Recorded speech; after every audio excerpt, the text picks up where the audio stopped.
저는 데이비드, 38세의 평범한 회계사입니다. 제 아내 사라는 36세의 유능한 외과의사이고, 우리는 5살 난 사랑스러운 딸 릴리와 함께 런던 중심부의 아파트에서 살고 있습니다. 사라는 아름답고 능력 있는 여성이지만, 잦은 출장과 과중한 업무로 인해 가정에 소홀할 수밖에 없었습니다. 저는 사라를 변함없이 사랑하지만, 가끔 그녀의 강한 성격과 저에 대한 무관심에 지칠 때도 있었습니다. 제 장모님 마가렛은 62세의 은퇴한 피아니스트입니다. 그녀는 여전히 고혹적인 금발머리와 진주 목걸이가 잘 어울리는 우아한 여성이었습니다. 남편이 세상을 떠난 후 그녀는 외로움을 달래기 위해 저희와 함께 살게 되었습니다. 마가렛은 사라와 달리 부드럽고 섬세한 성격의 소유자였고 예술에 대한 깊은 조예를 가지고 있었습니다. 저는 마가렛과 함께 클래식 음악을 듣고 예술에 대해 이야기하며 많은 시간을 보냈습니다. 우리는 런던의 고풍스러운 카페에서 커피를 마시며 서로의 생각과 감정을 공유했습니다. 사라가 출장을 떠나고 릴리가 잠든 밤이면 우리는 거실에 앉아 조용히 음악을 감상하곤 했습니다. 마가렛의 연주는 제 메마른 영혼의 단비와 같았고 그녀의 따뜻한 미소는 제 마음을 녹였습니다. 어느 날 마가렛의 오랜 친구이자 예술품 수집가인 찰스가 우리를 방문했습니다. 65세의 찰스는 세련된 매너와 해박한 지식을 가진 멋진 신사였습니다. 그는 마가렛에게 정기적으로 그림과 조각품을 선물했고 함께 콘서트에 가기도 했습니다. 찰스의 방문이 잦아질수록 저는 왠지 모를 불안감과 질투심을 느꼈습니다. 마가렛과 찰스가 가까워지는 모습을 보면서 저는 제 안에 숨겨져 있던 감정을 깨닫게 되었습니다. 저는 장모님을 사랑하고 있었습니다. 그것은 단순한 존경심이나 연민이 아닌 이성 간의 사랑이었습니다. 저는 이 감정이 얼마나 위험하고 잘못된 것인지 잘 알고 있었지만 걷잡을 수 없이 커져가는 마음을 막을 수 없었습니다. 사라가 출장에서 돌아오기 전날 밤, 마가렛과 저는 거실에서 베토벤의 피아노 소나타를 듣고 있었습니다. 창밖으로는 런던의 야경이 아름답게 펼쳐져 있었습니다. 마가렛은 눈을 감고 음악에 심취해 있었고 저는 그녀의 옆모습을 넋을 잃고 바라보았습니다. 그때 저도 모르게 마가렛의 손을 잡았습니다. 그녀는 깜짝 놀라 눈을 떴고 우리는 한동안 말없이 서로를 응시했습니다. 제 심장이 쿵쾅거리는 소리가 들릴 것만 같았습니다. 데이비드. 마가렛이 낮은 목소리로 제 이름을 불렀습니다. 죄송해요, 장모님. 아니, 마가렛. 저는 떨리는 목소리로 사과했습니다. 괜찮아요. 마가렛은 제 손을 꼭 잡아주었습니다. 저도 당신과 같은 마음이. 그날 밤 우리는 서로의 마음을 확인했습니다. 우리는 서로에게 끌리는 강렬한 감정을 부정할 수 없었습니다. 하지만 우리는 이 사랑이 얼마나 위험하고 불가능한 것인지도 잘 알고 있었습니다. 다음 날 아침, 사라는 아무것도 모른 채 밝은 얼굴로 돌아왔습니다. 릴리는 엄마를 보자마자 달려가 품에 안겼습니다. 저는 사라와 릴리를 보며 죄책감에 휩싸였습니다. 그날 이후 저는 마가렛과 몰래 만남을 이어갔습니다. 우리는 사라의 눈을 피해 조심스럽게 사랑을 나누었습니다. 릴리가 잠든 밤이면 우리는 거실에서 몰래 만나 서로의 온기를 느꼈습니다. 찰스는 여전히 마가렛을 찾아왔고 저는 그를 볼 때마다 질투심에 불타올랐습니다. 저는 마가렛에게 찰스와의 관계를 정리해달라고 부탁하고 싶었지만 그럴 자격이 없다는 것을 잘 알고 있었습니다. 어느 주말 사라가 학회 참석을 위해 며칠간 집을 비우게 되었습니다. 저는 마가렛과 단둘이 집에 남겨졌습니다. 그날 저녁, 우리는 함께 저녁 식사를 하고 와인을 마셨습니다. 데이비드, 우리 이러면 안 되는 거 알죠? 마가렛이 불안한 눈빛으로 말했습니다. 알아요. 하지만 당신을 사랑하는 걸 멈출 수가 없어요. 저는 마가렛의 손을 잡고 간절하게 말했습니다. 저도 그래요. 하지만 사라와 릴리를 배신할 수는 없어요. 마가렛은 눈물을 글썽였습니다. 우리 딱 한 번만. 저는 마가렛에게 애원했습니다. 그날 밤 우리는 넘지 말아야 할 선을 넘어버렸습니다. 우리는 서로의 품에 안겨 격정적인 밤을 보냈습니다. 그 순간만큼은 우리는 세상 모든 것을 잊을 수 있었습니다. 하지만 쾌락이 지나간 후 밀려오는 죄책감은 더욱 컸습니다. 우리는 서로에게 상처를 주고 있다는 것을 깨달았습니다. 이제 정말 끝내야 해요. 마가렛이 울먹이며 말했습니다. 알아요. 하지만 어떻게 당신을 잊을 수 있을까? 우리는 그날 이후 다시는 예전처럼 돌아갈 수 없었습니다.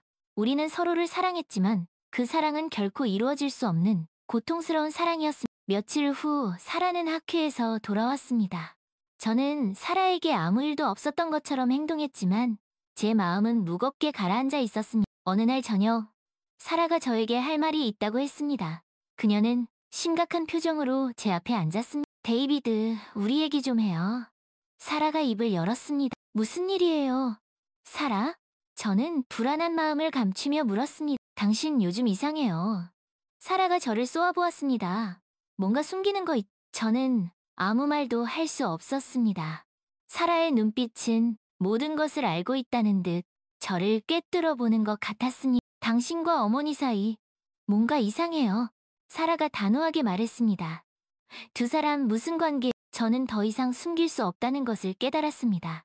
저는 사라에게 모든 것을 털어놓았습니다. 마가렛을 사랑하게 된 것, 그녀와 몰래 만났던 것, 그리고 우리가 저지른 실수까지. 사라는 제 말을 듣고 충격에 빠졌습니다. 그녀는 한동안 아무 말도 하지 못했습니다. 그리고 이윽고 눈물을 흘리기 시작했습니다. 어떻게 그럴 수 있어요? 사라가 흐느끼며 말했습니다. 어떻게 나한테, 우리 릴리한테 이럴 수 있어? 저는 사라에게 무릎을 꿇고 용서를 빌었습니다. 하지만 사라는 저를 용서할 수 없었습니다. 당신을 더 이상 볼 수 없어요. 사라가 차갑게 말했습니다. 당장 집에서 나가세요. 저는 그날 밤 집에서 쫓겨났습니다. 갈 곳이 없어진 저는 텅 빈 거리를 정처 없이 걸었습니다. 차가운 밤바람이 제 뺨을 때렸습니다. 저는 모든 것을 잃었습니다. 사랑하는 아내, 귀여운 딸, 그리고 제가 사랑했던 또 다른 여인, 마가렛. 다음 날 저는 마가렛에게 연락했습니다. 그녀는 저에게 모든 것이 자신의 잘못이라고 말했습니다. 데이비드, 미안해요. 내가 당신을 유혹했어요. 마가렛이 울먹이며 말했습니다. 당신은 아무 잘못 아니에요, 마가렛. 우리 둘 다 잘못했어요. 저는 힘없이 말했습니다. 이제 어떡하죠? 마가렛이 물었습니다. 모르겠어요. 하지만 이제 우리 다시는 만나지 말아요. 저는 마가렛에게 이별을 고했습니다. 그 후 저는 런던을 떠났습니다. 작은 시골 마을에 방을 얻어 조용히 살기 시작했습니다. 저는 매일 밤 사라와 릴리, 그리고 마가렛을 생각하며 괴로워했습니다. 시간이 흘러 저는 조금씩 안정을 되찾았습니다. 하지만 여전히 제 마음 한구석에는 지울 수 없는 상처가 남아있었습니다. 어느 날 저는 우연히 찰스로부터 편지를 받았습니다. 그는 마가렛과 함께 이탈리아로 여행을 떠났다고 했습니다. 그들은 그곳에서 새로운 삶을 시작할 계획이라고 했습니다. 편지를 읽고 저는 씁쓸한 미소를 지었습니다. 마가렛이 행복하기를 바랐습니다. 비록 그녀와 함께할 수는 없지만 그녀가 어딘가에서 행복하게 살고 있다는 것만으로도 저는 위안을 얻을 수 있었습니다. 저는 여전히 사라와 릴리를 그리워했습니다. 언젠가 그들에게 용서를 구할 수 있기를, 그래서 다시 가족으로 돌아갈 수 있기를 간절히 바랐습니다. 하지만 그 바람이 이루어질 수 있을지는 아무도 알 수 없었습니다. 제가 저지른 잘못은 너무나 크고 무거웠기 때문입니다. 그렇게 저는 과거의 잘못을 후회하며 홀로 남겨진 삶을 살아갔습니다. 제 이야기는 사랑과 욕망, 그리고 죄책감에 대한 슬픈 이야기로 남았습니다. 세월이 흘러 저는 60대 노인이 되었습니다. 여전히 작은 시골 마을에서 조용히 살고 있었습니다. 어느 날 저는 우편함에서 낯선 편지 한 통을 발견했습니다. 편지 봉투에는 릴리의 이름이 적혀 있었습니다. 저는 떨리는 손으로 편지를 열었습니다. 아빠에게 릴리의 편지는 그렇게 시작되고 있었습니다. 릴리는 이제 어엿한 성인이 되어 런던에서 의사로 일하고 있다고 했습니다. 그녀는 저를 원망하지 않는다고 했습니다. 오히려 저를 이해하고 싶다고 했습니다. 아빠, 저와 한번 만나주실 수 있나요? 릴리의 편지는 그렇게 끝나고 있었습니다. 저는 눈물을 흘렸습니다. 릴리가 저를 용서해준 것만 같았습니다. 저는 곧바로 릴리에게 답장을 썼습니다. 그리고 며칠 후 런던으로 향했습니다. 기차역에서 저는 릴리를 만났습니다. 그녀는 사라를 많이 닮아 있었습니다. 아름답고 당당한 여성이었습니다. 아빠! 릴리가 저를 부르며 따뜻하게 안아주었습니다. 저는 릴리의 품에 안겨 오랫동안 참았던 눈물을 흘렸습니다. 그날 이후 저는 릴리와 자주 만났습니다. 우리는 함께 식사를 하고 산책을 하고 많은 이야기를 나누었습니다. 릴리를 통해 저는 사라와 마가렛의 소식도 들을 수 있었습니다. 사라는 여전히 런던에서 의사로 일하고 있었고 마가렛은 찰스와 함께 이탈리아에서 행복하게 살고 있다고 했습니다. 엄마는 아직도 아빠를 많이 그리워해요. 어느 날 릴리가 저에게 말했습니다. 나도 사라를 많이 그리워한단다. 저는 씁쓸하게 말했습니다. 엄마에게 한번 가보시는 게 어때요? 릴리가 조심스럽게 제안했습니다. 저는 망설였습니다. 사라를 다시 만날 용기가 나지 않았습니다. 하지만 릴리의 응원에 힘입어 저는 사라를 만나러 가기로 결심했습니다. 사라의 병원 앞에서 저는 오랫동안 서성였습니다. 드디어 용기를 내어 병원 안으로 들어갔습니다. 사라의 진료실 문 앞에 서서 저는 심호흡을 했습니다. 그리고 조심스럽게 문을 두드렸습니다. 들어오세요. 사라의 목소리가 들려왔습니다. 저는 문을 열고 진료실 안으로 들어갔습니다. 사라는 책상에 앉아 서류를 보고 있었습니다. 사라. 제가 조심스럽게 그녀의 이름을 불렀습니다. 사라는 고개를 들었고 저와 눈이 마주쳤습니다. 그녀의 눈은 놀라움과 반가움, 그리고 그리움으로 가득 차 있었습니다. 데이비드. 사라가 제 이름을 불렀습니다. 우리는 한동안 말없이 서로를 바라보았습니다. 오랜 세월의 침묵이 그 순간 깨어지는 것 같았습니다. 잘 지냈어요? 제가 먼저 입을 열었습니다. 네, 당신은요? 사라가 물었습니다. 저도 잘 지냈어요. 릴리 덕분에. 저는 릴리 이야기를 꺼냈습니다. 릴리가 당신을 많이 생각했어요. 사라가 말했습니다. 알아요. 릴리에게 정말 고마워요. 저는 릴리에게 고마운 마음을 전했습니다. 당신을 다시 만나게 돼서 정말 기뻐요. 사라가 조심스럽게 말했습니다. 저도 그래요, 사라. 저 역시 사라를 다시 만나게 된 기쁨을 표현했습니다. 우리는 그날 오랜 시간 동안 이야기를 나누었습니다. 서로의 삶에 대해, 그리고 과거의 일들에 대해 이야기했습니다. 당신을 용서할 수 있을지 아직 잘 모르겠어요. 사라가 솔직하게 말했습니다. 이해해요. 사라, 당신이 저를 용서하지 않아도 괜찮아요. 저는 사라의 마음을 이해한다고 말했습니다. 하지만 노력해볼게요. 사라가 덧붙였습니다. 고마워요, 사라. 저는 사라의 노력에 감사했습니다. 그날 이후 저는 사라와 가끔씩 만났습니다. 우리는 함께 식사를 하기도 하고 산책을 하기도 했습니다. 여전히 우리 사이에는 어색함이 남아 있었습니다. 하지만 우리는 서로를 이해하고 용서하기 위해 노력하고 있었습니다. 어느 날 사라는 저에게 조심스럽게 제안했습니다. 우리 다시 시작해보는 건 어때? 저는 깜짝 놀랐습니다.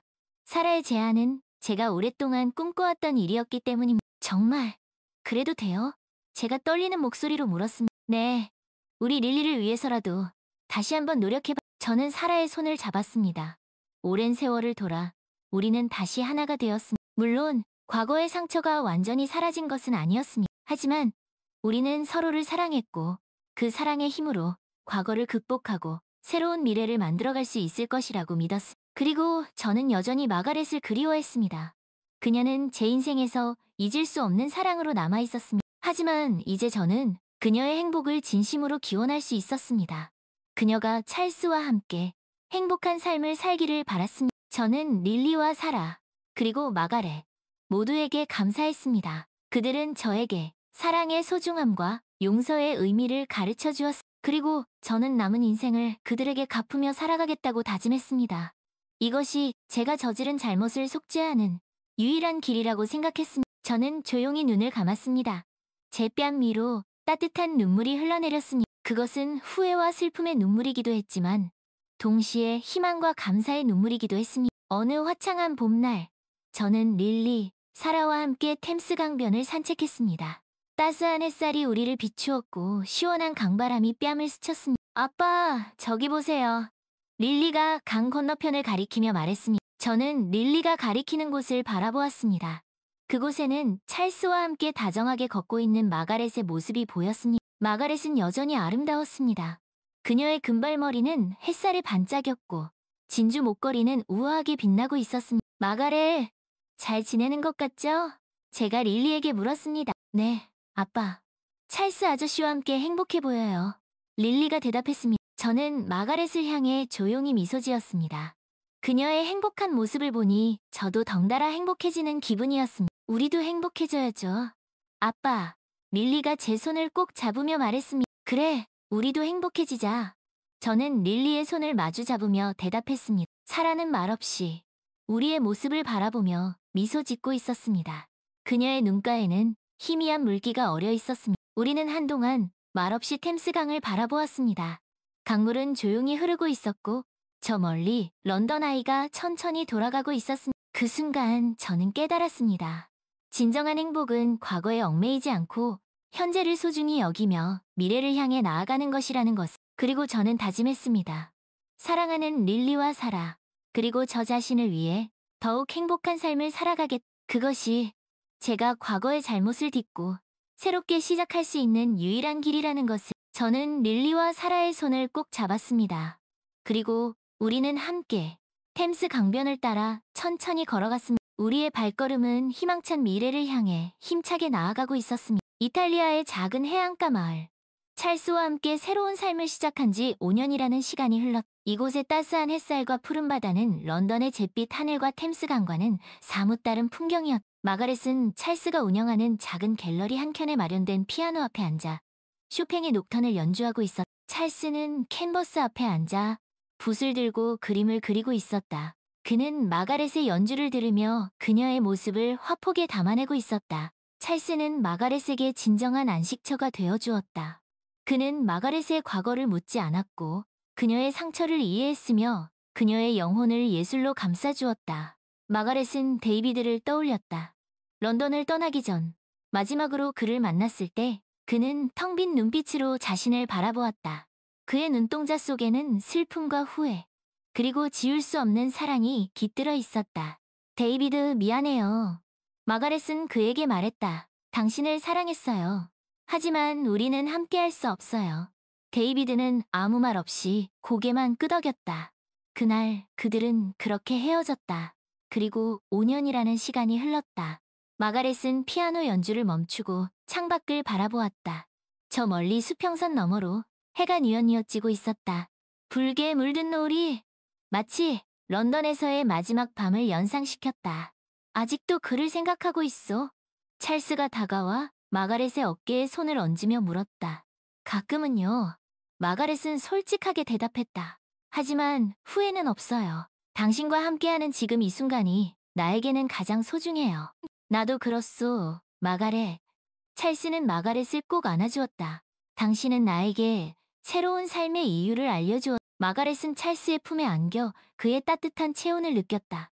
그녀는 이제 더 이상 과거에 얽매이지 않았다. 그녀는 찰스와 함께 새로운 미래를 만들어가고 있었다. 하지만 마음 한구석에는 여전히 데이비드에 대한 그리움이 남아있었다.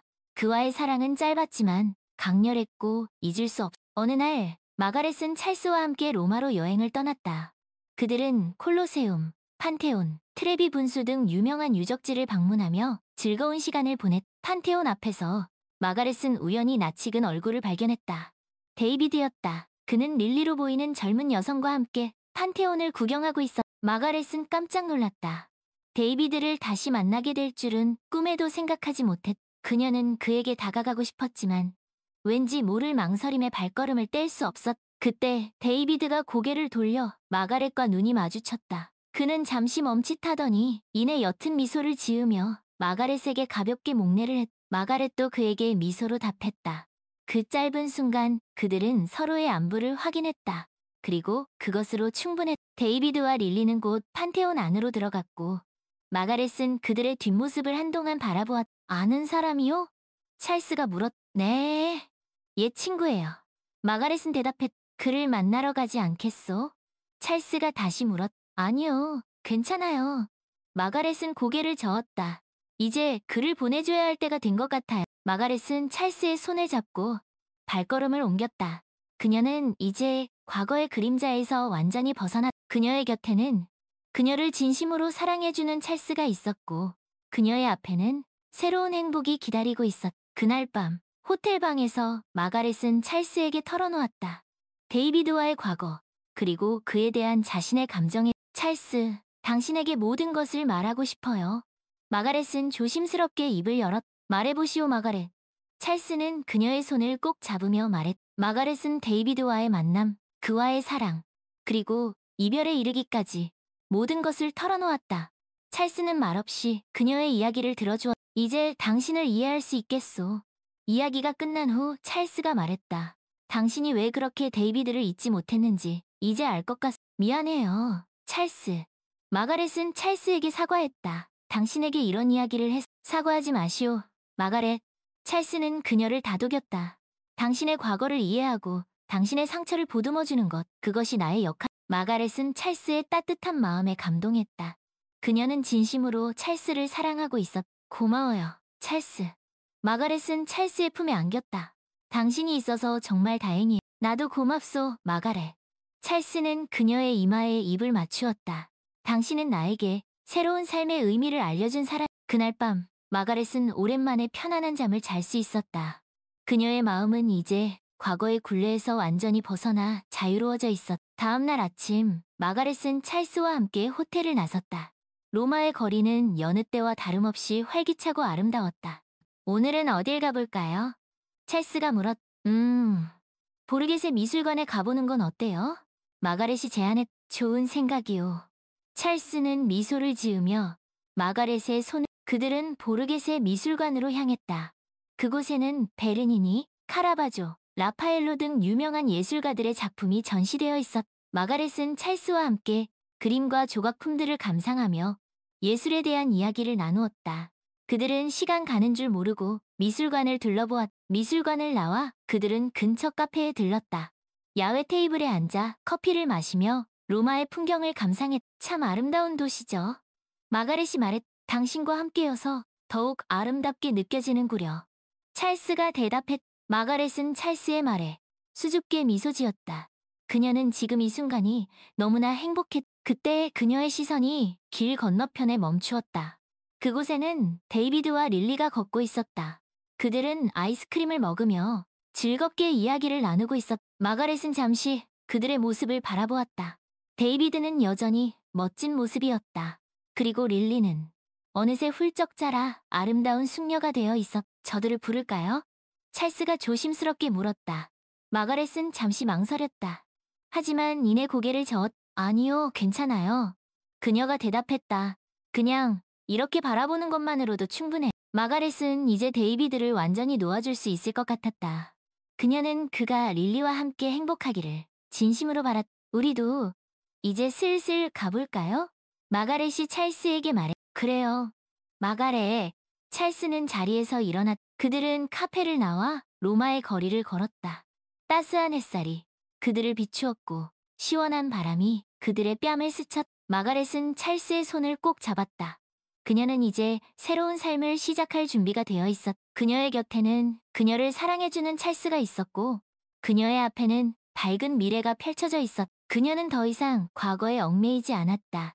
그녀는 자유로웠고 행복했다. 그리고 그녀는 이 행복을 영원히 간직하고 싶었다. 그렇게 마가렛의 이야기는 새로운 장을 열며 계속되고 있었다.